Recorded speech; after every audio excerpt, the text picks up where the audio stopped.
এখন যে বেঞ্চে মামলাটি শুনানি উঠেছিল সেখানে 4 সদস্যের বেঞ্চ ছিল, কিন্তু আপিল বিভাগে এখন বিচারক আছেন সব মিলে 7 জন।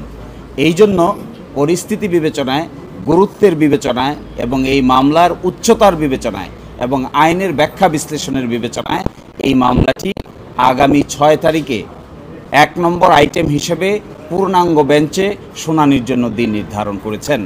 এর পিছনে মূল কারণ হলো যে মামলার আগের রায়কে আমরা চেঞ্জ করতে চাচ্ছি, সেই রায়টি দিয়েছিলেন 5 সদস্য বিশিষ্ট বিচারপতি, আর এখন আজকের যে বেঞ্চ ছিল এটি ছিল 4 সদস্য বিশিষ্ট।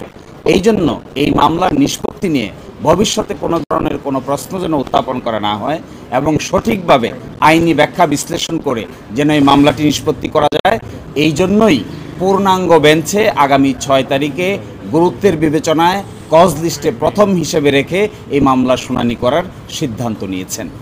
একটি কথা এখানে বলা প্রাসঙ্গিক বলে মনে করি, যেহেতু আগে জনাব কাদের মোল্লার মামলা দিয়েই আপিল বিভাগের নিষ্পত্তি শুরু হয়েছিল, এই মামলায় আমরা জনাব কাদের মোল্লা, জনাব মতিউর রহমান নিজামী, জনাব আলী হাসান মুজাহিদ, জনাব মীর কাশেম আলী, জনাব কামরুজ্জামান সহ সকলের মামলার অতীতের রায়ের ব্যাপারে প্রশ্ন উত্থাপন করা হয়েছে।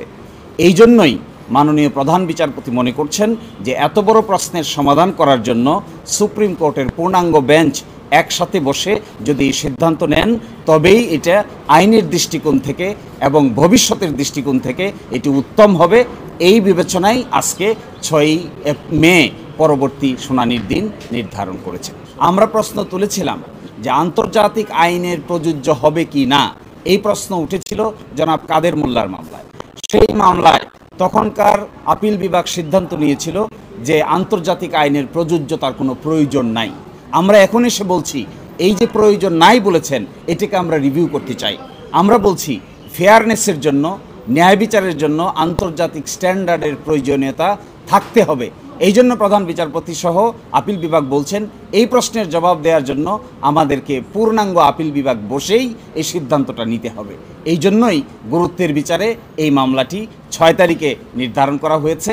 আরেকটি ছোট্ট কথা এখানে বলা প্রয়োজন, আগামীকাল থেকে মাননীয় প্রধান বিচারপতি পূর্ব ঘোষিত ছুটির অংশ হিসেবে দেশের বাইরে থাকবেন। এই জন্য 6 তারিখকে ওনারা নির্ধারণ করেছেন 7 জন মাননীয় বিচারপতির সুবিধা অসুবিধা বিবেচনা করে।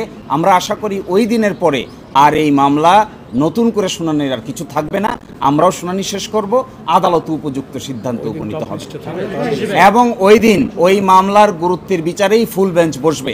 আপনারা জানেন ফুল বেঞ্চ কিন্তু মঙ্গলবারে বসে না।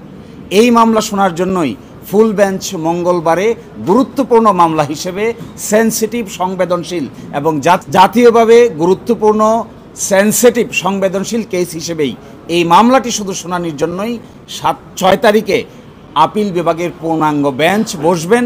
আপনারা এটাও জানেন আপিল বিভাগে নতুন করে 2 জন মাননীয় বিচারপতি অ্যাপয়েন্টমেন্ট পেয়েছেন। আগে ছিলেন 5 জন, এখন হয়েছেন 7 জন।